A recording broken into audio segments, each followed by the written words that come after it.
G'day, Documenteers.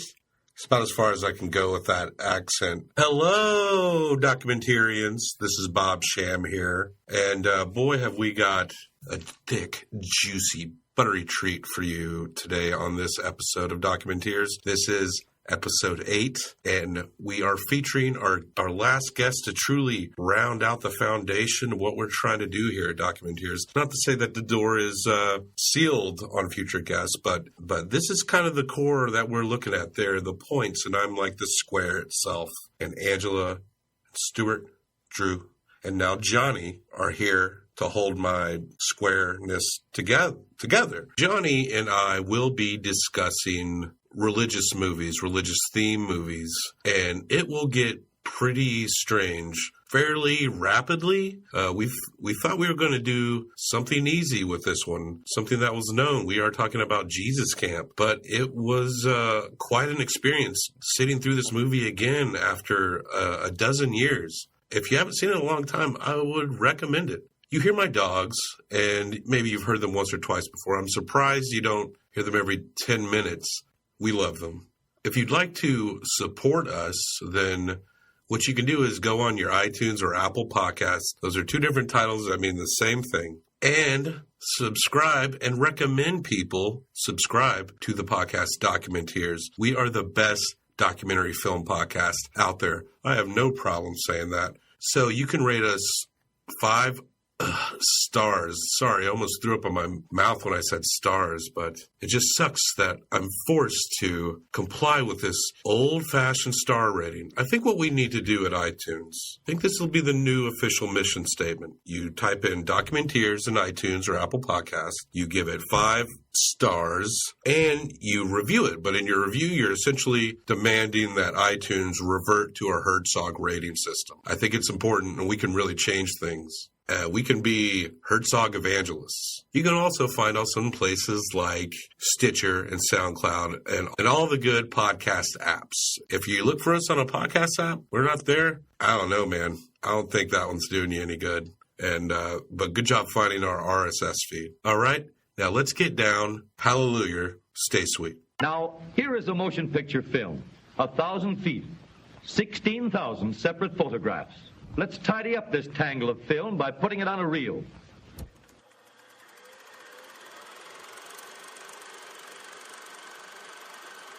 When I dance, I really have to make sure that that's God, because people will notice when I'm just dancing for the flesh.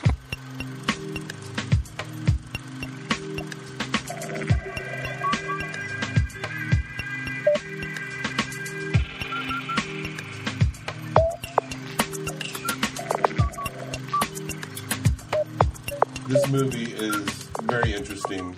Kind of reminds me of my childhood, going to youth groups and retreats and shit like that.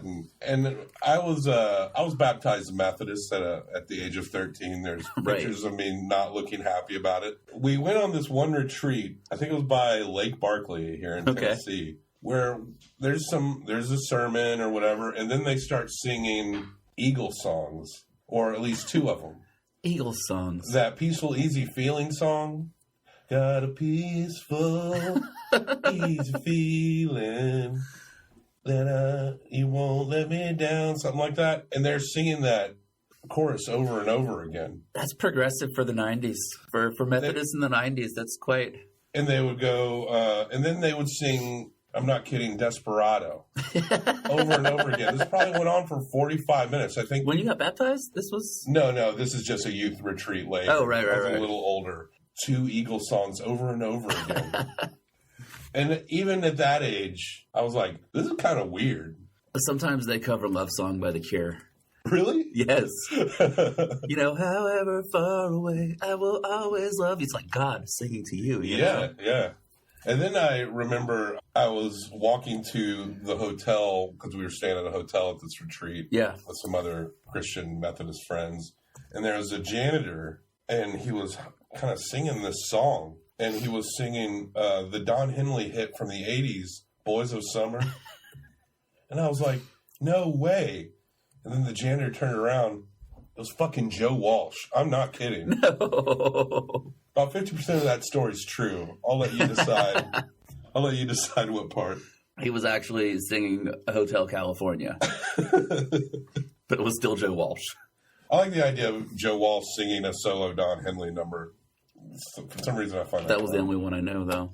Boys of Summer. How's that song go? Boys. I'll still stay. My love for you will still be strong after the boys of summer have gone. It's kind of a nice song. I mean, on the road today, I saw a Deadhead sticker on a Cadillac. Well, it's fucking 80s, man. I know. What's up, Docs? Stocks with an X, not a CS. But apparently there's an app called Docs where you can watch documentaries. Okay. I'm not plugging them because I was searching through their library and they got a ways to go, I got to say. But I've managed to not be sued by Warner Brothers. Now, will this application sue me? I don't know. But what's up, Docs is still our catchphrase. What's up, Docs? And with us today, rounding out the foundation of the Documenteers is, well, what's your name, sir? Johnny. Johnny Greth.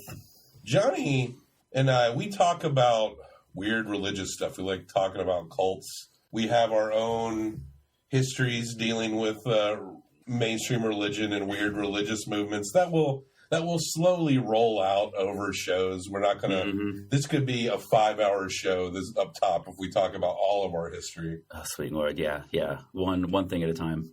But we now have the foundation. Not to say that the door's completely shut on future Documenteers, but Johnny and I will be discussing weird religious documentaries. Setting this one up, I was like, we're going to be talking a lot about weird stuff. Let's talk about this movie, Jesus Camp, because it's one that's pretty well known. It'll be a softball. We can go through it. It's a classic. And then let's start watching it. And that softball not so soft. No. Oh, my goodness. And still kind of very prescient to what's happening today. I mean, today's landscape is just, it's just the next step from the steps that we saw. I mean, yeah, what we're dealing with in Jesus Camp was the Christian right in the post 9/11 era. This is, I don't know when it was filmed, but it was released, 2006, 2007? Yeah, I could assume it was filmed over the course of a few years leading up. You know, right in the middle of the Bush administration, where it seems like the ties between Christianity and the Republican Party, especially like mainline Protestant Christianity, the ties became a lot stronger. Yes. At that point. Now, 10 years later, we're at a time where people are going to vote for the Republican candidate no matter what, simply because he claims Christianity and Dr. James Dobson backs him up. And as you said, getting support from the evangelical movement. Yep. Despite the fact that this guy and his actions and his narcissism seems to be the antithesis for a lot of what they claim to preach. Oh, absolutely. And also every bit as guilty of the kind of things that everyone hated previous politicians for. Right. And it just, the conviction is out the window. And it's not a thing anymore. It's where we live in a weird world of extremes where nuance dies in the middle. Mm-hmm. And it is very frustrating. I mean, the evangelical movement really sparked hard during the Reagan administration. Yes. For a while, Reagan people talk about him like he had angel wings growing out of his ass. But, right. But he was kind of like the California Republican who he and his wife were into astrology and had an astrologer come to the White House. Then he got shot. Reagan was almost assassinated. Huh. And after he recovered from that, then the evangelical hold on the political machine just snowballed from there. Reagan getting shot, even if you hate Reagan and wanted him to get shot, it was so bad. You do not want politicians you hate to be attempted to be murdered or killed. It's a bad move. Because one, don't shoot people. Right, of course. And two, you're going to martyr these people, stupid. Yeah, Jeez. And if they survive, they're just going to be, I don't know what the word is for an almost martyr, a confessor. Let's get into it. Yeah. By Magnolia Pictures and A&E and Loki Films, which is founded by the directors of this movie, we are, discussing Jesus Camp. by Heidi Ewing and Rachel Grady. They also directed some other films. I haven't seen these, Detropia and Boys from Baraka. But judging by the quality of this film, I would be open to seeing them. We'll probably get to them here on Documenteers at some point. But Johnny, welcome. You are now a documenteer. It's good to be here. What an honor it must be for you. I like that there's actual tape rolling when we're talking about cults this time. Yeah. Now, when Jesus Camp first came out, it's really interesting how people responded to it. Yes. Because evangelicals watched this movie and they were like, yeah, that seems right. Some of them thought it was really beautiful. And people who were not really, I would say, I grew up in the South. I grew up in Tennessee. You grew up in Alabama. Yes. And I think maybe you're on the same boat as me. It wasn't a shock. No. But it was like a good document of people that we know in our day-to-day lives. But I think a lot of people who maybe are more in their, if they're more bubbled in their liberal existence, right, looked at it as a scathing statement on evangelism, which I didn't really interpret as a positive. But they saw it like, oh my God. And the director, Heidi Ewing, said that she was kind of surprised at how people reacted against this movie, right, almost with like as much zeal as the people that she was documenting for the movie. Yeah, it was weird. A lot of people had seen it. I'd also lived in Chicago for a short period of time. Among people who are more or less left-leaning, right? Christian or not, they definitely had somewhat leftist politics, usually further to the left than Democrat or Green, And yeah, they seemed to, like you said, they saw it as like a scathing indictment of the evangelical world. And I was just glad that someone got video proof this shit goes down. Right. This is what it is. It was pretty accurate. I didn't see too much in the documentary that was overblown. It sounds like most of the churches I could have gone to, just across the border in Pensacola, Florida. Sure. We grew up, I'm not a religious person now, and this movie's not against Christianity. No. It does a good job making that point. It's about a style of Christianity. So as far as criticizing Christianity as a whole, that's not really what we're going to try to do here. There will be plenty of time for that later in other documentaries. I've got a lot to say. But this is more focused on the evangelical side of things. Yes, absolutely. We're at the Midwest in Missouri. It's a small town. We see a strip with fast food restaurants lining it. 10,000 roads in America just like this one. Absolutely. And we are introduced to a radio host, Mike Papantonio. Mike Papantonio, he is not really into this evangelical thing. No, he's not. We're in the Bush era.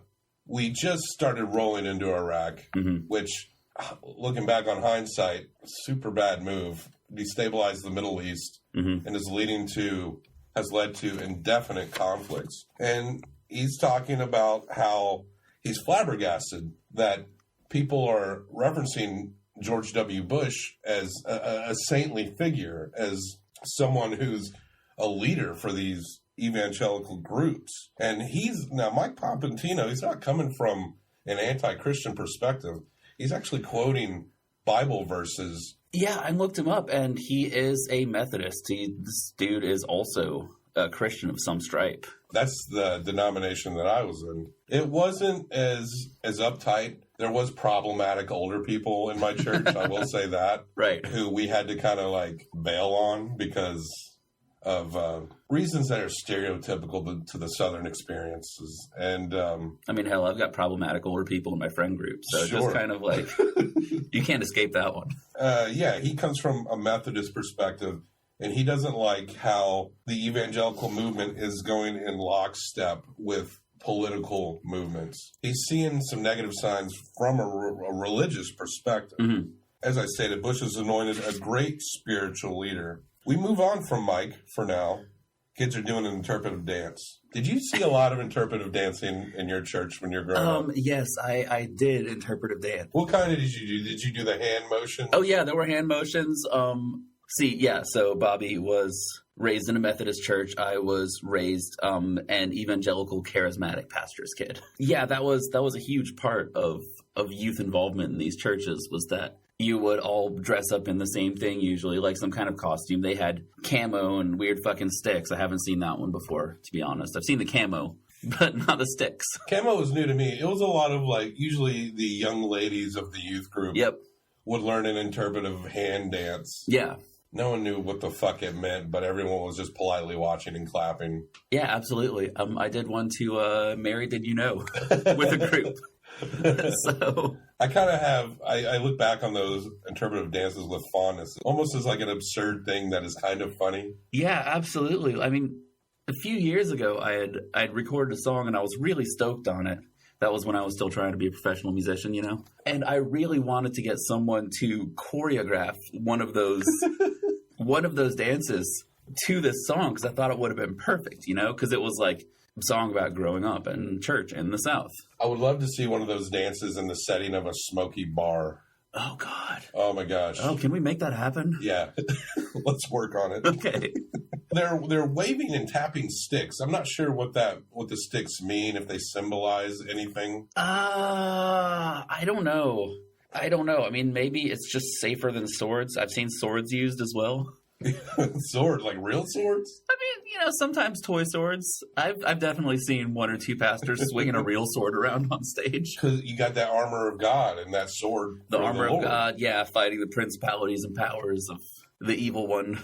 We meet a lady, Pastor Becky. You're going to learn to love her. Do you? And she's lamenting that her evangelism book, For Kids, which seems to be a binder, like a 3-ring binder, isn't selling well. And that people think it's all about like a door-to-door, knock-on-doors kind of thing. Don't know if that's really your problem, Becky. There's a kid with a rat tail. His name is Levi, but I didn't catch it for half the movie, so I'm writing kid with rat tail. Yeah, he was rat tail for about half a page in my book. I had a rat tail when I was a kid. Hell yeah, you did. You know I did. I wanted one, but I wasn't allowed to, like, grow all my hair down, you know? So I tried to, like, get the back as long as I could get away with. It's kind of a similar thing. Like, I wouldn't be able to grow all my hair long. Nope, that's what women do. But the rat tail was a weird compromise. But that looks... I mean, looking back, that looks way weirder than just growing your hair out. It does. No one really wanted a rat tail, I don't think. Pastor Becky asked the question, and I really like this scene, can God do anything? Now, that's a softball question for an evangelical crowd. Okay. I wonder what they're going to say. But I noticed a parent is raising their little girl's hand. Yes. This is a sick world, she says. We need to fix it. Because Christians are lazy. It's up to the kids, Johnny. Then they have a repeat-along prayer. She says, if you don't open your mouth, the Spirit can't talk. Yes. And we get a little tongue speaking. Oh, man, so much of it. Did you have speaking in tongues in your background? Yeah, that was a regular thing. Like a lot of the kids in this, you know, came from a non-denominational or mainline Protestant background, was influenced by Pentecostalism. And so, yeah, speaking in tongues was just par for the course. Like, my family spoke in tongues. I never did. Oh, yeah? Because, yeah, I mean, I figured that if God wanted me to speak in tongues, he was just going to make it happen and I wouldn't have to force it. And so it never happened. So this line, if you don't open your mouth, the Holy Spirit can't talk. Is that how it went down? I guess so. You got to open that mouth. Just hold it open until something comes out. Yeah, just like open your mouth, you know, give the Holy Spirit a little push and then you're going to start speaking in tongues. My mother goes to a Church of God, and they speak in tongues. Yes. She wasn't very religious when I was very young, but she became that way when I got older. But I was raised by my grandmother. She was not down with that scene. She like made fun of it. Right. She was like religious in the basic way that Southerners are. Yeah. I believe in Jesus, and I'm scared of the devil. It's just kind of that streamlined Southern way of thinking. Absolutely. But even though my church experiences, they didn't start this young, thankfully.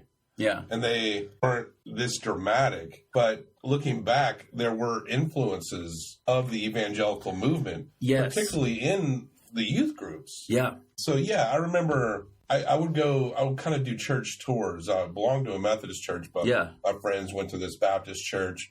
another buddy went to a Nazarene church, I would kind of float around with them for a long time. That's more common among Southerners for some reason than among Northerners. Yeah, it was like, I mean, I was the nerdy kid. Right. And I needed a group of friends at a young age. Yeah. And these youth groups those are the easiest way to meet people. Oh, dude, totally.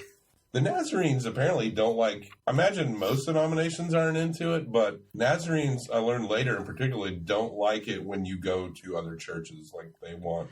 And the Nazarenes also, they had live bands, which seemed cool to me at the time for their church services. And really, really high production stage performances of Jesus getting crucified and stuff. You know, I never went to any Nazarene churches. I don't think. A few of my cousins went to a Nazarene college. That's all I know. I think we have one here in Nashville. Yeah, Trevecca. Becky Fisher. We see her, that's her name, Pastor Becky is Becky Fisher. She's evaluating church videos like she's the Tom Brady of the evangelical movement. And she talks about how she seems to admire the tactics of radical Islam. They indoctrinate kids at such a young age and teach them, well, radical Islamists don't particularly do this, but Muslim communities will teach their children how to fast for Ramadan at the age of 5. Yeah. And that's just general Muslim. That's not radical side. Yeah, that seems to happen for any ancient religion. Like, they teach their children to do the same things they do, like, to the best of their ability. You know, Catholics, their children, you know, from a certain age, they don't eat meat on Fridays during Lent, you know? They hold those incense ball poles. I wasn't raised Catholic. Wait, what? They swing incense balls. Yeah, they don't make their children do that, though.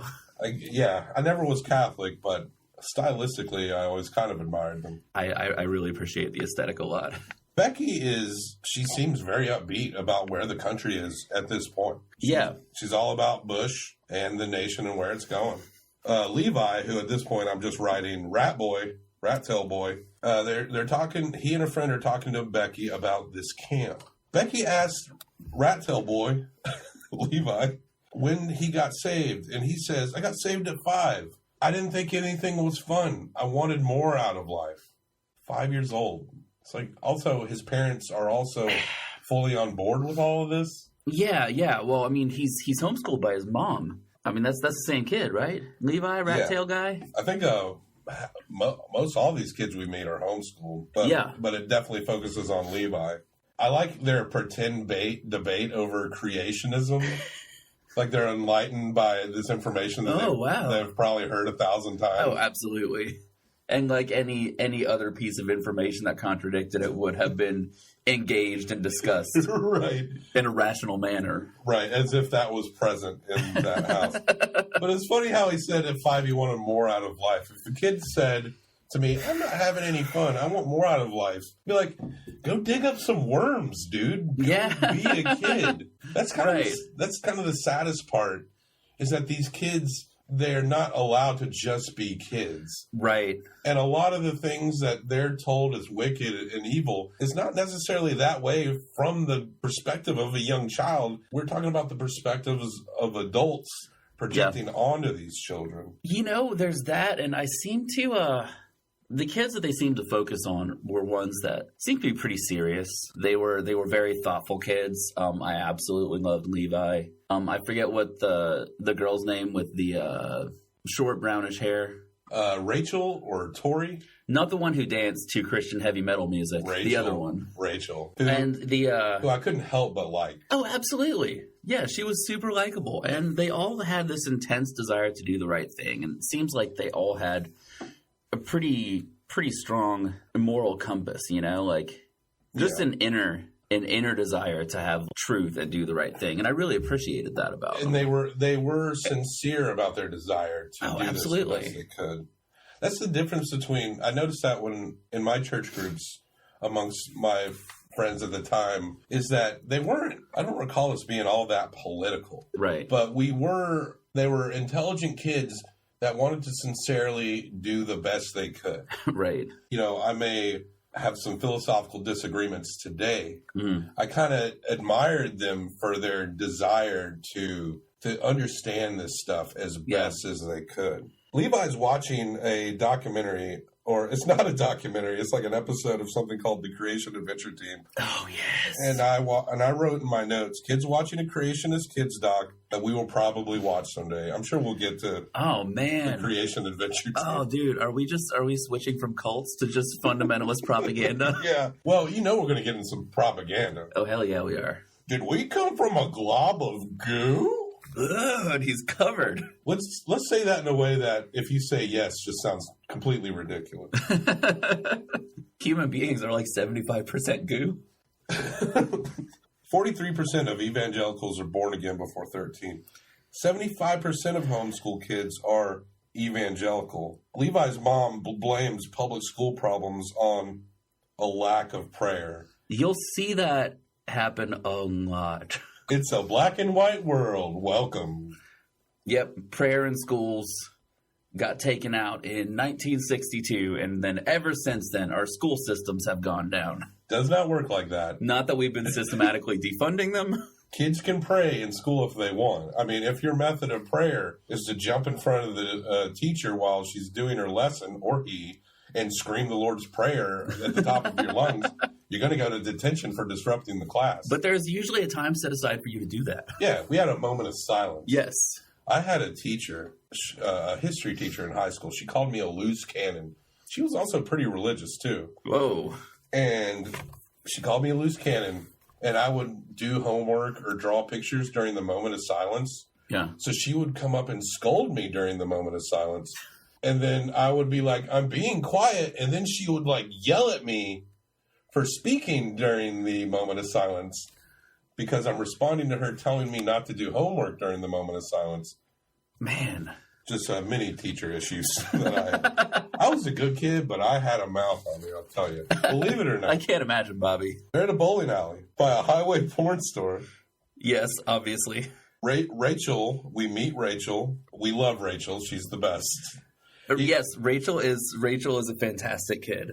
I really like her. She's adorable, for one. Absolutely. We don't agree with anything she says, but not a damn bit. Can't help it. If she tried to kind of save me or hand me some chick tracts, I'd take those chick tracts. Yeah. Yeah, so she hands it to this girl at the bowling alley. It's blonde, Midwestern, white girl. Dyed hair. Yeah, she's sitting there and, just apparently by herself or something. And she just goes up to her and she's like, I think God is trying to tell me that, like, he just wants to love on you, that he loves you, that you're so important to him. And here's a pamphlet. And she, she smiles and she's very, very, very polite. Very polite, yeah. Obviously, like, charmed by the cuteness of this kid who cares about her salvation. And she takes it, right? I got a little too excited when it went close up on a chick tract. Yeah. We love chick tracts. Oh, man. It is one thing we've talked about a lot. It is just a wonderful, very beautifully drawn document of unhinged fundamentalism. It's absolutely amazing. And also, like, the fierce individualism of the Southern spirit. And, chick tracts apparently have a broad audience of people who don't take them literally, but kind of admire them. Yeah, I mean, even the evangelical churches that pass them out don't believe everything that he's talking about. Like, when he gets into Christian rock. Right. I used to love reading those, but I listened to Christian rock. And the waves of music, I love that that rock is evil stuff from the past. Oh, dude. Because it's obviously outdated because rock music isn't even like the most popular form of music now. Yeah. You kind of have to keep adjusting what you're against based on the popularity. Well, yeah, rap music is evil now. Yeah, rap music, EDM, I guess. Well, I mean, I still maintain that. Rachel wants to do the best she can. She talks about how maybe when she grows up, she wants to be a lady that paints nails so that she can just paint nails with Christian music in the background. My first thought is she's going to get so much business. Everyone's going to love going to her to listen to Christian music and get witnessed to. If I knew that she was out there after seeing this documentary, I'd go get my nails done. Okay. But I wonder if painting the nails of a man was something that she would be against. Yeah, see, that's the thing. I don't know. I don't know what side of the do we serve gay people cake People say that Rachel teases her and that she is weird. I mean, she is naturally a weird kid. Yeah. Nothing on the surface wrong with that. And sure, she's an evangelical, but they live in the Midwest. The idea of like Jesus and God is not exactly a foreign concept where they're from. Even if people aren't as deep into it in the way that they are, they're not. It's not that people are like against the belief of Jesus. No. And if they are, they've kind of learned to survive in a place where believing in Jesus Christ as your Lord and Savior is very normal. And getting witnessed to is probably a pretty normal thing. We are then introduced to Tori dancing to some Christian hard rock. Yes. She loves Christian hard rock, and she loves to dance, but she's got to be careful to make sure that she's not dancing in the flesh. Because if you're dancing in the flesh, people are going to notice. This is what I'm talking about with adults projecting their bullshit onto the kids. Because Tori just likes to dance. She's a young girl. She's like 8 to 10. She's just dancing. It's not the flesh. No. If someone tells her it's the flesh, it's the adult looking at her and thinking it's the flesh. Yeah, she's not going to do some like super provocative thing to Christian heavy metal, you know? These kids are racked with adult level guilt. Absolutely. That is a real big thing. Whenever she's talking about the part where, I think it's in the beginning, we're going to have to rewind a bit, but she's talking about how like your friends are going to hell. Your friends who are not saved, if you do not tell them about Jesus Christ, and they go to hell because you didn't tell them, because they've obviously never heard about Jesus Christ before in their entire lives. Right, here in the Midwest. Yeah. If you don't tell them, I mean, it's going to be on you, and you're not going to be able to enjoy heaven knowing all your friends are on hell because of you. And like you said, that's a lot to put on a kid, you know? You can choose to believe that as an adult, and it would be, to most people, it would seem very weird. That's a large amount of responsibility, like somebody's soul, somebody's eternal damnation or salvation. You're not just responsible for your own. No. You're responsible for every soul you see in any given day. I mean, these kids can't even legally work, you know? They're working harder than most adults we know. You know, a big impetus for me to get baptized was a kid on the bus asked me if I had ever been baptized. I don't think I even knew really what it was. And then he said, well, if this bus crashes and you die, you're going to hell because you've never been baptized. He also guilted me for getting our dog fixed. This kid was a dick. Wait, what? But he did have an influence on my life, apparently. He was against dogs being fixed. Man, and that pressure to, like, tell other kids about heaven and hell is so strong. I went to the Brownsville Assembly of God. It was a Pentecostal church that had, like, a non-denominational veneer where a big charismatic Pentecostal type revival broke out, right? I went to the youth group with a friend, and the new youth pastor had he drove a Prowler. Oh, cool. Those are cool cars. Yeah, that campus had some money. Like, he drove a Prowler, and he was super intense, very animated. You know, teenagers and kids obviously really responded to him. But at some point, he brought out a tank full of goldfish. Okay. And he was like, these are all your friends. And then he took a net, scooped them up, and threw them down on the floor and said, your friends are going to hell. Jesus Christ. They're laying there, they're suffocating, they're dying, and you're just sitting there. You're not even helping them. So this one girl crying, like, walks down the aisles and starts picking them up and putting them back in the aquarium. And then all of a sudden, like, the front of the auditorium is full of kids, like, on their hands and knees, picking up these fish, sobbing, and putting them back in the water. That's the lengths a lot of these super fundamentalist groups will go to cause children to evangelize. We see a lot of Christian prop comedy in this movie, but that's taking it to another level. Yeah, absolutely. I mean, it's not par for the course, but I think it's a good example of the guilt. We're getting ready at this point for Jesus Camp, an event called Kids on Fire. That's right. Kids. Folks are not literally on fire. I don't think that's how you get saved. No. They're on fire for the Lord. Their souls are on fire. They're on fire with the light of the Holy Spirit. Pastor Becky started in 2001. Apparently this is at an area called Devil's Lake, North Dakota, which is funny.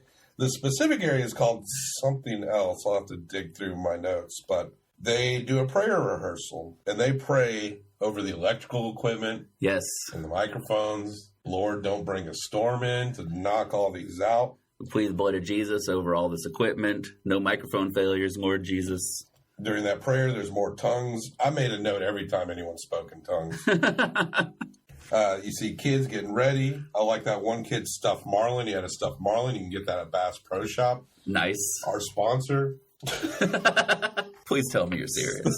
I wish I was. There's a Christian rap sing-along, and I wrote the lyrics, "Who's in the house? JC in the house." And it was really good.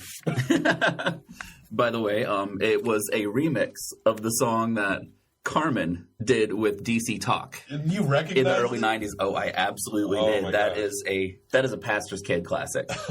I never heard the remix. It actually did not do the original song justice. Oh man! Well, a little music critique. Yeah, we're gonna have to watch this video. Now we rate documentaries in Herzogs, not the archaic star scale, and we only document the Herzog scale. Like if it's a feature film, that would be rated in Clint Howard's.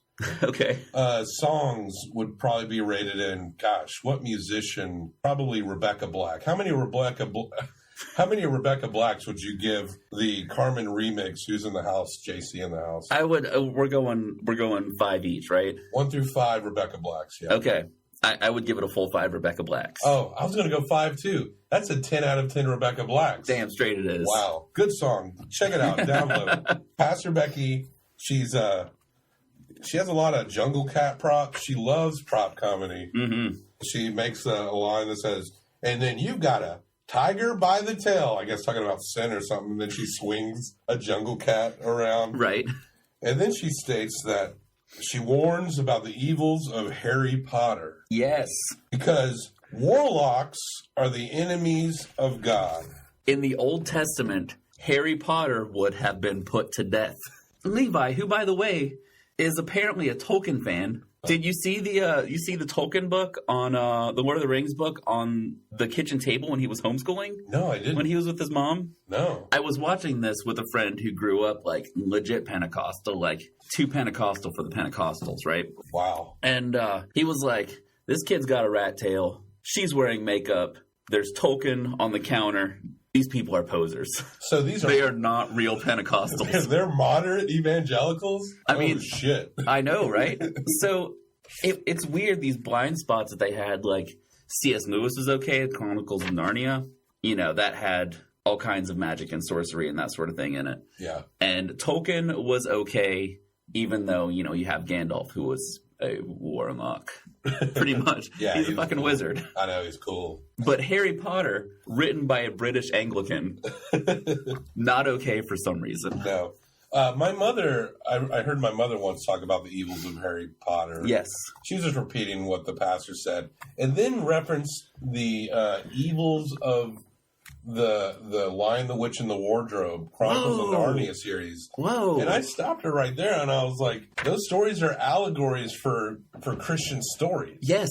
C.S. Lewis is like a famous theologian. Yes. And she seemed rather confused, but, there's a reason I was raised by my grandma. You don't normally hear that either, because C.S. Lewis is like sacrosanct. Yeah. He is not. Yeah. You don't talk shit about C.S. Lewis. Yeah, his books sell very well amongst Christian groups. Oh, yeah. If you disagree with him, you're probably a heretic. Probably. Kids are getting saved again. How many times can kids get saved? I don't know. Yeah, the altar calls. The altar calls. How many altar calls? God, I think back. How many altar calls did I see in my life? It was pretty much every youth service there was an altar call. Yeah. Yeah, there's this idea that, once you're saved, you're always saved, like it seems like most of the evangelical world holds to that. But I've seen so many kids respond to these altar calls, go up and get saved multiple times. Yeah, I would say just in case it didn't take the first time. The Methodists didn't do that too much. Yeah, but all the other churches I would visit did. Methodists did it a little bit. I probably got saved, quote unquote, like 3 times. Oh yeah. Once in the boring way when I was a kid, the way that Rachel says is God's not even in that house when you do it like that. Those churches are dead. God doesn't visit those churches. I remember once at a Baptist church with some friends, everyone was so moved by this sermon that a youth pastor said that people were crying. And I'm sitting there like, everyone's crying. I'm not crying. And I sat there and until I made myself cry. It was very hard. Oh. Just to feel like, because I felt like I was missing something. Sometimes it takes a lot of effort to keep up. I want to point out that Becky uses a water bottle as a prop, as a metaphor for the water of God. And the water of God's word is manufactured by Nestle. I just want to point out. So yeah, kids are crying, throwing out testimonials, fully guilted and are ready to overshare. A storm rolls in. Kids are making shadow puppets. They're in their bunks. They're telling ghost stories. This might be one of my favorite scenes in the movie because they're just kids being kids. Right. They're not racked with guilt over any passing thought. They're just goofing around, yucking it up, doing that stomach roll that I used to be able to do when I was a kid, when I weighed a lot less. That scene was very refreshing to me. And then a fun killer adult comes in, warns about ghost stories, and ruins the moment. Tells them ghost stories can be fun, but are they really glorifying to God? I know you're just joking around. I know you don't mean anything to it, but aren't there better things we can set our minds on than ghost stories? It's important that kids always have an adult around to say that God hates fun. Becky's setting up some fonts on her computer. She's really good at computers. She likes that blood drip font. Man, I love that shot where it just cuts to her office on the computer, and it just says sin in big ass black letters. Then the next word she types is death. Let me see if we can get a good font on here. Okay, yeah, blood font. We're introduced to Becky's prop room. She's the carrot top of the evangelicals. For someone who probably is very against Halloween, she has a lot of Halloween props. You know, you gotta let that out somewhere. Like, if you suppress your desire to like dress up as scary things, you're going to let that out in your evangelism. It's just interesting how she's providing for that Halloween industry, you know? Right. Thanks for helping to keep it alive, Becky. You know, holding a sickle and then a heart in your other hand. And brain molds. Oh, damn straight. She says her kids get it. 2 hours. She can preach for 2 hours and they never get bored. Well, maybe we'll take that on kid-by-kid basis. You know? Right. She seemed to give that impression, though, that was what was going on there. It's morning time at Jesus camp, and kids seem like they're really pumped. Like, Christ is like Red Bull at Jesus camp. And a kid comments that another kid looks like Harry Potter. And he says, yeah, but I haven't seen the movie because of witchcraft. And one kid says his mom won't let him watch Harry Potter. I go to my dad's and I watch them there. And the other kids look so uncomfortable. Oh, man. At that revelation. Yeah, Rachel was there, right? And so was Levi? Yeah, very much side-eyeing, like you just heard someone say something racist. Exactly. It's like, okay, which one do I bring up first? The fact that your parents are divorced, or the fact that you're going against your mom's wishes to betray God? I didn't even think about the divorce part. That was like a 1-2. Like, I can't believe it. Yeah, watching it at my dad's house. They could just see the flames coming up around them. Mm-hmm. Becky gets a picture taken for a magazine. And she says, and I quote, almost like being on the cover of Rolling Stones. Yes, I love the plural Rolling Stones. Rachel likes church camp a lot. She's drawn some crosses. She doesn't like those boring churches. The adults in her life have indoctrinated her very well. Mm-hmm. They should be very proud of Rachel because she's really going for it. Levi, rat tail, getting ready to preach it up. And it's kind of weird. He's talking about the kids he's going to preach to almost like he isn't one of them. Like he's different. Right. Is the appeal of evangelism, maybe you can shed some light, is it almost like they see themselves as having a superpower? You know, that's really hard to say. I think it's something they see the adults do. It's almost like a rite of passage in the church that, you know, whenever someone is invited to get up and speak or share the word, they're often a member of the church in good standing, you know? So this is kind of like a boy becoming a man sort of an... Yeah. It seems almost like a rite of passage as an evangelical Christian. I would say I'm not a big judge on sermons these days, but he seemed like he did a good enough job. He did a good job. I mean, he obviously was convinced by what he was saying. He delivered it well. Of course, he's preaching to the choir, too. That helps. Yeah. Kids are getting saved again. They're getting called up again. Yep. And then there's a sermon where kids are breaking mugs with hammers. They have sins written on the mugs. I couldn't tell what that one mug said, but I think it said detergent. I don't know if that's a sin. Detergent? Yeah, I think so. But a girl chants, "Righteous government, God. Righteous government, God." And they're just yelling, "Jesus!" Oh, yeah. Tori's crying. Fist up for the Lion of Judah. They literally are putting their fists up. We see the war stick dance again, because that's always a classic. There was a righteous judges chant. Was that in the same scene?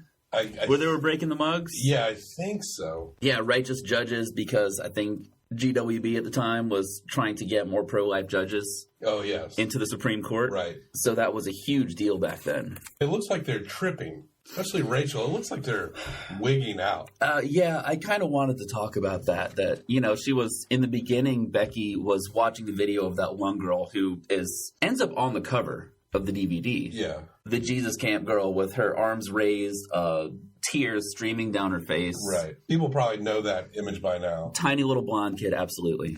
And she's watching her speak in tongues. This is during the point where she's telling the kids that, if you don't open your mouth, the Holy Spirit can't speak through you. She's speaking in tongues, and she's watching her do this on the playback. And she's saying, she's not in an altered state of consciousness. She's not in a trance. It's just the Holy Spirit speaking through. But I think there is a cathartic element to the charismatic mindset, especially to points where it's believed that the Holy Spirit breaks out in a church. People start shaking, convulsing, speaking in tongues, sometimes barking like dogs, running around, laughing, crying. You see all kinds of crazy shit go down. Like people are on the floor with their eyes closed, pretending they're riding a bicycle.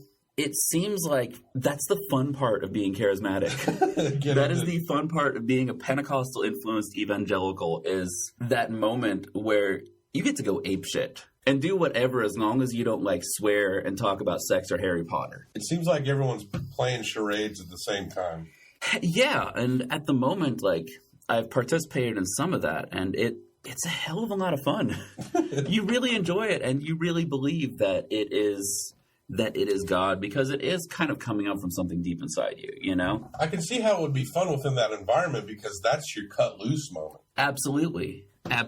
And you especially see it among women in evangelical churches. It seems to be in a culture that, I believe often oppresses women, a culture that does not give women ample room to express themselves as people. Sure. That it often comes out in these ceremonies that Megan Fox, who was raised charismatic or Pentecostal, likened to voodoo or Santeria. Oh, wow. It's a very, is animistic the right kind of word to use?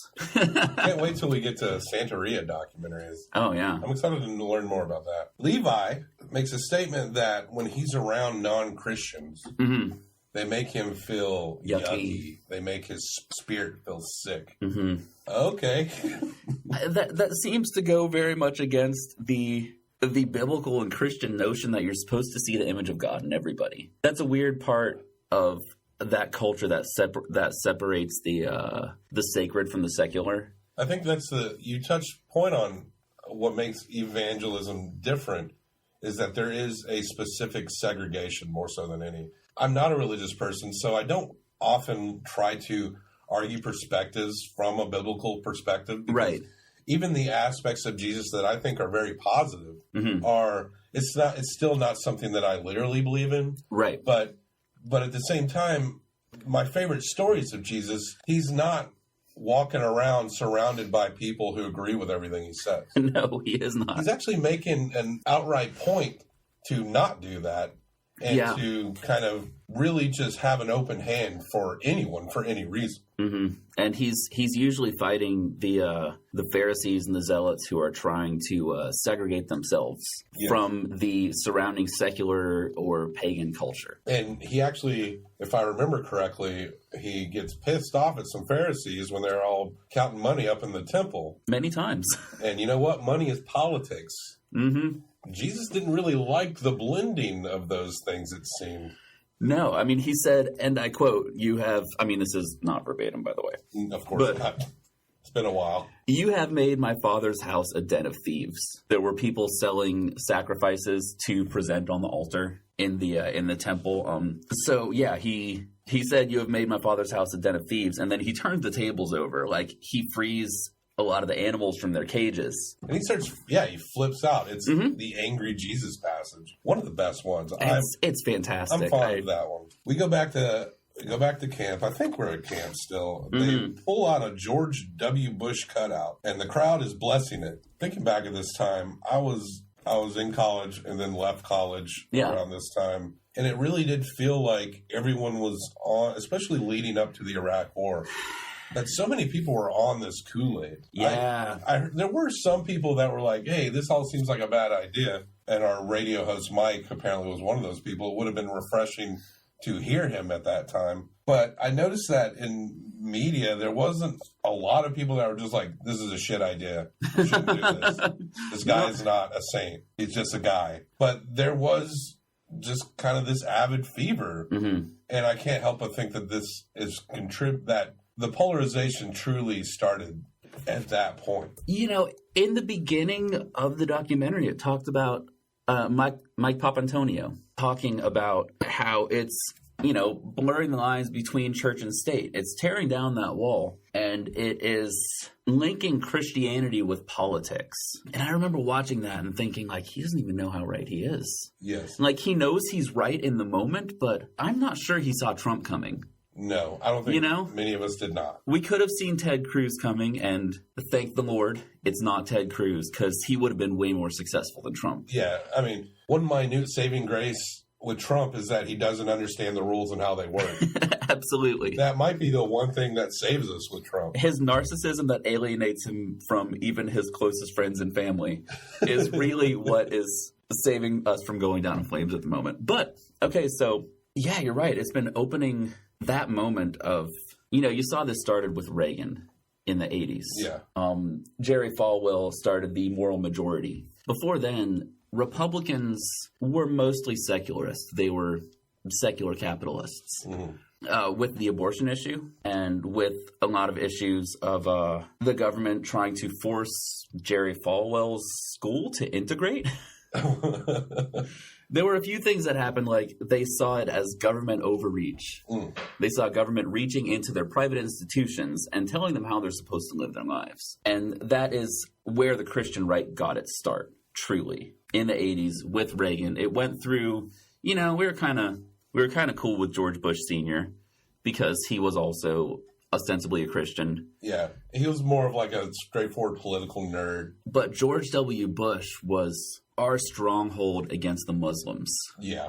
Against radical Islam and against secularism reaching into our churches and our schools. So you fast forward over 10 years later, and this is what we've gotten from it. So like you said, this documentary I think is even more relevant now than it was then. Back then, it was like just recording where I grew up pretty much. Yeah. Not that region, but that cultural phenomenon.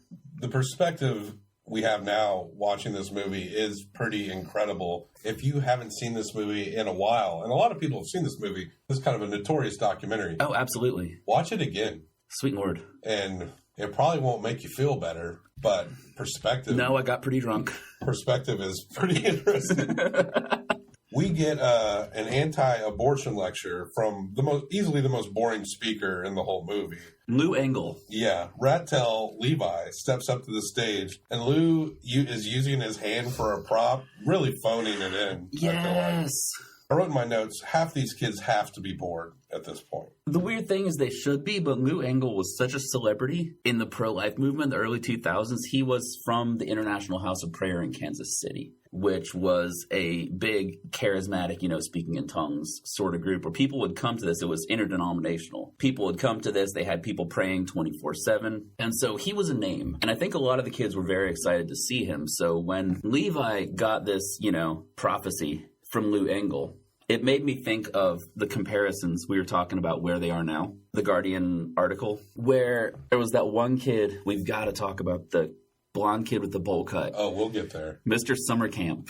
That's his name, Summercamp. Yeah, the kid who talks about how he's struggling with his doubts in the church and how he feels like a phony. Oh, my God. His name is fucking Andrew Summercamp. That is not made up. It's so beautiful.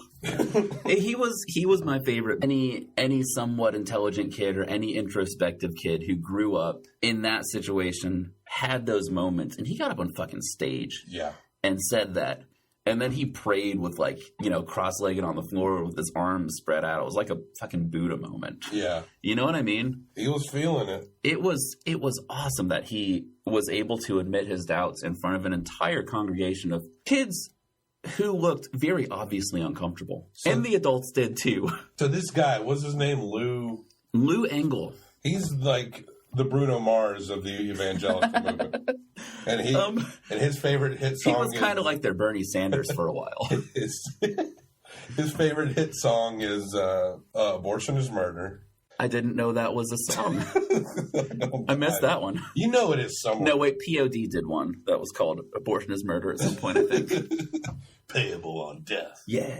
Basically, he's putting it on these kids to end abortion in the United States. Yes, he is. And so he's prophesying over... You mind if I go back into this tangent for a second? Go ahead. I thought this was very important. He was prophesying over Levi, in contrast with Mr. Summercamp in the Where Are They Now article 10 years later. He's prophesying over Levi that he's going to be a voice for change in the world, that he's not going to sell out in his teen years like most kids do. So he's going to remain faithful. And so he got this prophecy from a Christian celebrity. And if you see where the two of them are now, I wonder if that part in Jesus Camp made a huge difference in how they turned out in their lives. Summer Camp was filmed saying, "I have doubts. Sometimes I don't believe the Bible, and that makes me feel bad." And now he's in a community of spiritual seekers, I think, somewhere out west, doing psychotropic drugs and exploring Eastern religions. Lou has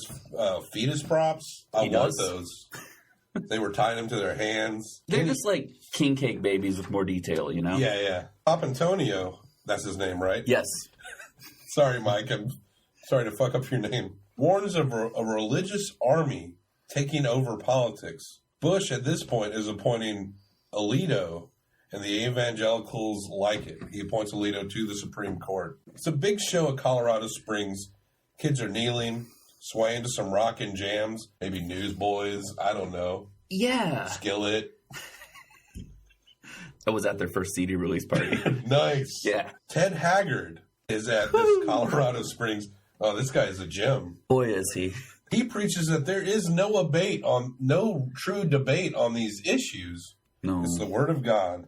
Mm-hmm. Ted Haggard, he would meet with Bush every Monday during the Bush presidency, and he's got jokes. He's the yuckster. He also has... So good. Just line after line, just laying them out. He also has, as we would find out later, a 3-year relationship with a male prostitute that he bought meth from. Mm-hmm. So there's that. Yes. Colorado Springs, especially at that time, was a hotbed of the Christian right, especially against the same-sex marriage. Yeah. They were, at that point, Dr. James Dobson was in on that too, because he's from the Colorado Springs area, I believe. And so there were people who were against this Christian right movement, driving around with bumper stickers that said "Focus on your own family," because Dr. James Dobson had a newsletter called "Focus on the Family." Right. Yeah.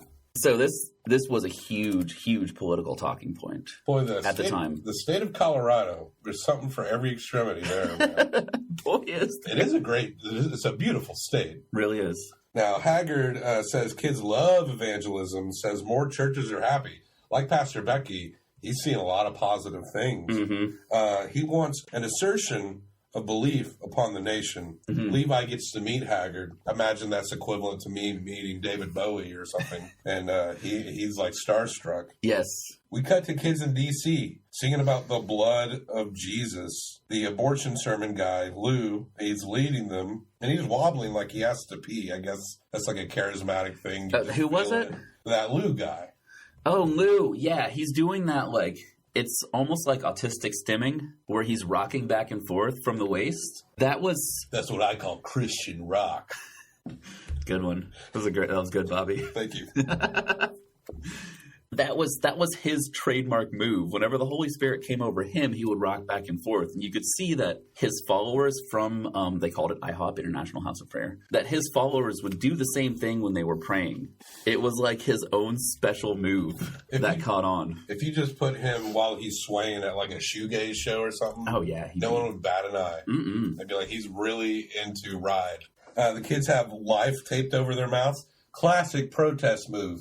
Tape it over your mouth. They're restricting me, man. Yeah. You're not allowed to say that you're against abortion. Rachel talks about her dad, and she tells of dad going on dangerous mission trips. And she says that when they go to dangerous places, that her dad and his friends will chant, martyr, martyr, martyr, over and over again. How did I miss that part both times? It's close to the end. It's really cool. Well, that's the most acceptable way to go overseas and see exotic places is to go as a missionary. And a lot of people mean very well when they do, but most of the time when you want to take a vacation, you go on a mission trip. It is a very accessible way to kind of travel. It absolutely is, yes. Becky's watching more camp tape. Her home looks very boring. She says that extreme liberals got to be shaking. And then she says this sentence, I'm not sure what it means. She says, animal rights people, eat your heart out. All right. I think the talking point, she was watching the video of them with Lou Engle, right? Yeah, I believe so. Okay. You know, in the pro-life movement, there was that talking point like, why would you argue for the rights of animals, but not stand up for unborn children? I always think it's weird when people put down animal rights people. Yeah. It was almost as if it's in this sense of being in an opposition. Mm-hmm. This is a big problem with talking points today. Yeah. Is that if you promote something, then there's an assumption that you're against something completely. Right, absolutely. Animal rights people don't hate people. They might hate how people treat animals. Yeah. You can walk and chew gum at the fucking same time. Yes, and that's the Democratic-Republican split. Yeah. And it's in the reactionary nature by one side, it's just fueling a reactionary nature by the other side. Absolutely. I consider myself a very liberal person, but sometimes it's very hard because I don't want to just drink the Kool-Aid everywhere I go. I'm a guy that asks questions all the time. Yeah. And I remember in the Obama presidency really sparked a lot of far-right animosity. And when I'm talking about, and I want to have a moderate kind of conversation, I was lamenting when Barack Obama expanded the Patriot Act and allowed for illegal drone strikes on American citizens. Yeah, that really sucked hard. And, I really wanted to talk about that stuff because I felt like people were kind of like giving him a lot of a pass. It didn't get the same attention as if Bush had done it. He was a moderate president, and both sides seemed to treat him like a socialist wunderkind or something. Right. That he wasn't. So absolutely not. So you want to talk about like why is Obama doing this, and then you would get, he's a Muslim Kenyan, and you're like, come on, man! I just want to discuss this in a rational way. My problem is that civilians are dying by machines that were flying over there without people in them, and of course, risking their own lives. And when you're faced with nothing but irrational opposition, then it can't help but look like you're defending everything about right, the other of course. thing. As we stated before. It's a fucking black and white world. It absolutely is. So, yeah, you're right. The idea that this movie is a prophet. This movie is absolutely a prophet. So the idea that you were right that, she's pitting the pro-life argument against the animal rights argument when there are people who are both pro-life and animal rights, and there are also people who are neither. And also about the climate change thing. Evangelicals describe human nature as wicked. It seems like they could use that to understand people are negatively affecting their environment. Yeah. It seems like that would be something that's like, well, yeah, people are wicked. Of course the climate is changing. But no, it's just that's not a real thing argument. This is the political and the evangelical merging together. Yeah. It's creating something that doesn't make any sense. It was like Papantonio said, evangelicals believe that Adam and Eve were given dominion over the earth. Many people take that passage to mean we're supposed to do whatever we want with the earth without consequences. Yeah. Which is super weird because most Christianity up until recently has interpreted having dominion over the earth as having to take care of it, having to cultivate the land. Not owning the earth, but taking care of it. It's a passage cited by both evangelicals and marijuana smokers for very different reasons.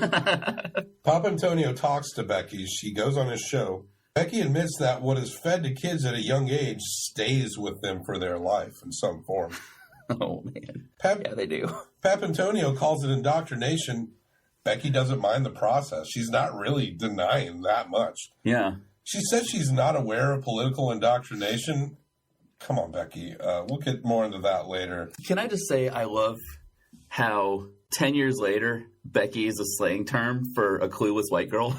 I really... Becky with the good hair, right? Yes. Give me some Becky. I do love that. I do. It brings so many more things into light. Becky, pretty good in a bubble. Not necessarily that eloquent when challenged, but she holds her ground. Papantonio thinks it's all crazy. Becky, she's on that Midwestern strip. We're coming full circle. And then the movie ends. But one of my favorite scenes of the whole movie is a post-credit sequence where Rachel is in D.C. and she walks up to a group of older black men. She's preaching to them. She asks them where they think they will go when they die. Where are you going to go if you died tonight? A man goes, heaven. And Rachel's like, are you sure? Why? Then Rachel walks away and she says to her friend, I think they were Muslim. Oh, I laughed so hard. And then cue the Obama administration. Yeah. With Spirit in the Sky playing. Oh, man. Okay, so her interview with Papantonio, if you don't mind me going back to that for a second. Go ahead. She seemed to have some weird things to say about democracy. He seemed to think the Christian right was eroding democracy by breaking down the walls between church and state, especially the evangelical church and state. She seemed to think that, God doesn't operate on democracy. Well, I mean, I guess if you really go literally by that book, maybe not. Well, I mean, God, according to most religions, does what he wants. Right. He, she, or they want. He doesn't ask his followers, hey, I got two options. You guys put it to a popular vote. What do you think we're going to believe about sacrifices? Go ahead and chime in, guys. Flood or fire? Go. Your take. She seemed to think that, God does not operate by man's rules. So, what the American people want is not necessarily what God wants. I wish I had written down what she had said word for word, because, once again, perfectly summed up the election of 2016. Oh, God. Oh, God. There is a 2016 Guardian article, 10th anniversary of this movie. A lot of this I'm about to say comes from the Guardian article. Yeah. But it's where are they now? Levi is still devoutly evangelical and is engaged, probably married by this point, lost his virginity. Congratulations. Did he? Got to get married to get laid, right? Oh, yeah. Was he married yet? I imagine it. By 2016, 2018? Yeah, maybe. Those engagements go quick. They're all getting into college at this point. Right. Rachel is still religious. It's hard to say how much so. I watched some devotional. She's actually a very good speaker. Yeah. And she's older now, of course. But she had some devotional online about her spiritual journey and the doubts that she felt and how she got over it. Wait, what's her full name? I didn't write down her last name. Now, Rachel is still religious. I don't know if she's really deep into the evangelical side of things. It's hard to say, but she's still a believer. Tori is allegedly still religious. Which one's Tori? She's the one that liked to dance and listen to hard Christian rock. Oh, yes. She's studying dance in college. I read something there's some people online who allegedly know her, claim that she is just living a typical college life. She's just kind of, maybe someone was like, oh, you like metal, here's Iron Maiden's second record, and then it changed her life. I don't know. Usually does. And we touched base on this kid before, Andrew Summercamp, probably the kid that we can relate the most to. Oh, man, first time I watched it, that was the most poignant moment, and it still is. He left evangelism after his father came out. He's now into, you mentioned this before, Eastern mysticism and psychotropic drugs. So it kind of goes from one extreme to the other, I guess. He's like, I won't be an evangelical, so I'll be a stereotypical hippie. Thinks many at the camp had the best intentions, but see it now as sick people trying to treat sick people. Yeah. That's a very poignant way to phrase it. Yeah. He doesn't regret the experience because he sees it as him becoming who he is now. He's still a young person, though, so yeah. He's got a long life journey ahead of him. But as much as he doesn't put down a lot of people he was with, he does take a moment to describe Pastor Becky as, I quote, a terrible fucking person who is fueled by the spiritual suffering of other people. Oh, man. You can kind of be objective with people's experiences. Yeah. It is kind of hard to if you're not on board with what she's saying, it's kind of hard to like Pastor Becky. Oh, absolutely. Mike Papantonio, he is an author, a senior partner in one of the largest plaintiff firms in the country. And, of course, we mentioned our friend Ted Methmouth Haggard. Ted, if you're listening, just go all in on that, man. You be you. Maybe not the meth. The meth can make you crazy. Yeah, kick the meth, please. But let it go, bro. Let it go. And that, my friend, woo, was Jesus Camp. Oh, my goodness. What a journey. God, I feel like I need to go get drunk again. Yes. Jesus Camp by Heidi Ewing and Rachel Grady. We do not go by the archaic 5 stars. But frankly, when I'm forced into things to rate things in a star rating, I'm disgusted. You might call me an evangelical for our new Herzog rating, 1 through 5 Herzogs. What I'm going to do, each of us will say, how many Herzogs, 1 through 5? And then, get this, let me blow your fucking mind. Whoa. Combine those Herzogs. Holy shit. 2-man democracy, and that is the best out of 10. Just like we did with the Rebecca Blacks. Yeah, Rebecca Blacks. Got it. So I've only seen A Year of the Wrath of God and his documentary on the internet. Is that enough to get a good grasp on what the Herzog scale is? Yeah. I think you're going to be fine. Okay, cool. We're a very young podcast. All of our listeners are new listeners. We're a baby. We're trying to grow. We're seeing what we blossom into. Yeah. We're a beautiful lotus. And I feel like I've already given maybe too many 4 Herzog ratings. And this movie is good. It's prescient. It is a document that can provide a little understanding into the extremities of what we're all having to deal with right now. Yeah. And so this movie is a modern classic, and it holds up. It's a good movie. And if you don't know anything about this movement, you'll probably be like scared out of your mind.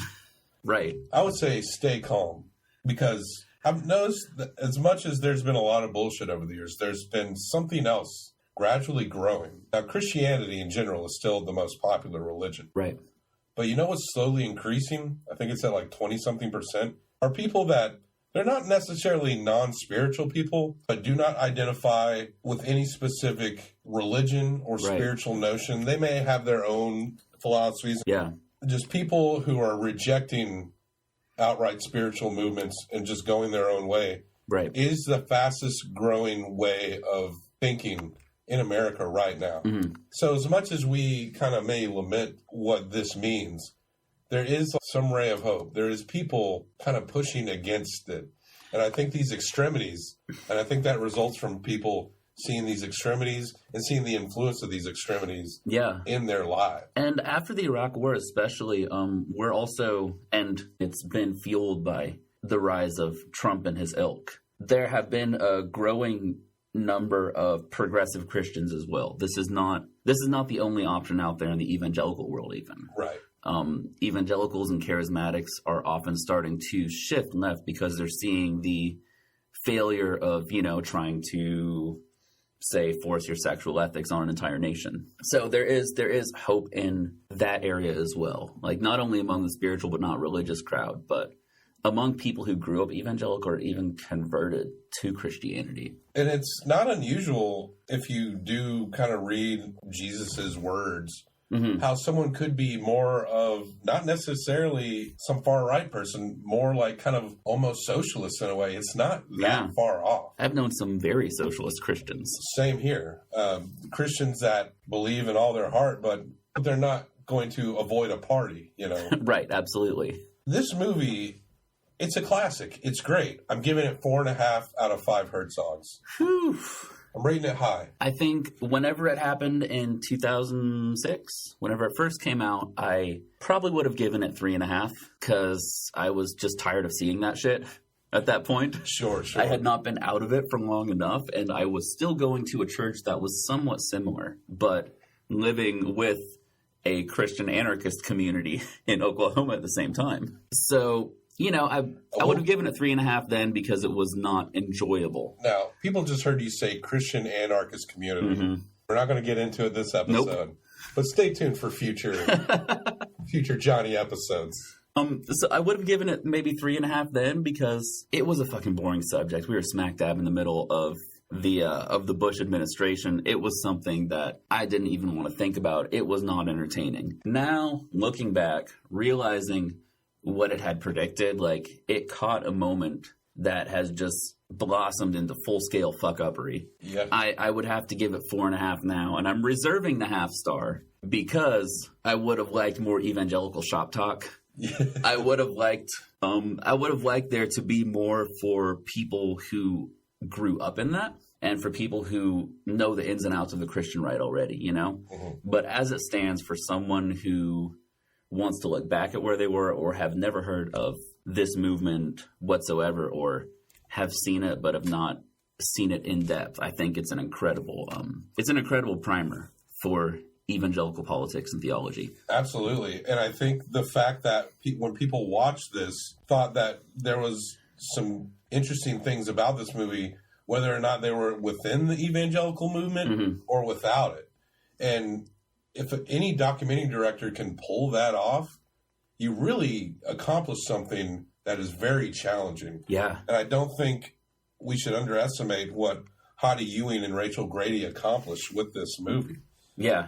And I think even in many years from now, this movie will hold up as a period in time in American history. Oh, absolutely. So you combine your 4.5, I combine my 4.5.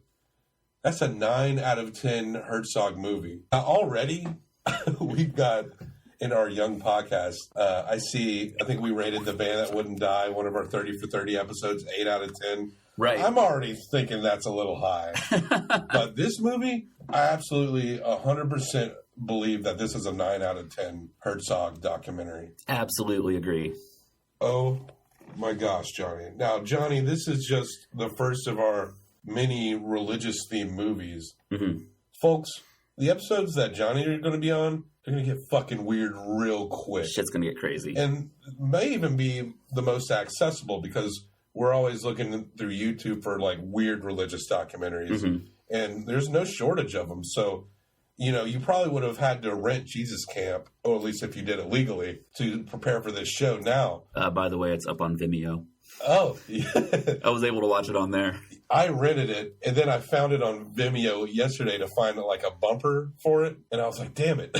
I mean, I hope we don't get famous and get it taken down. Yeah, don't tell anyone, all right? Yeah. But we're going to go into the weeds of some strange stuff, and it will be accessible because there will be stuff that you can just pop up a YouTube video. You'll be able to watch, so stay tuned, and it's going to get weird. Shit's going to get crazy. You know what? I'm not an evangelical, but I just want to put 100% support into interpretive dance.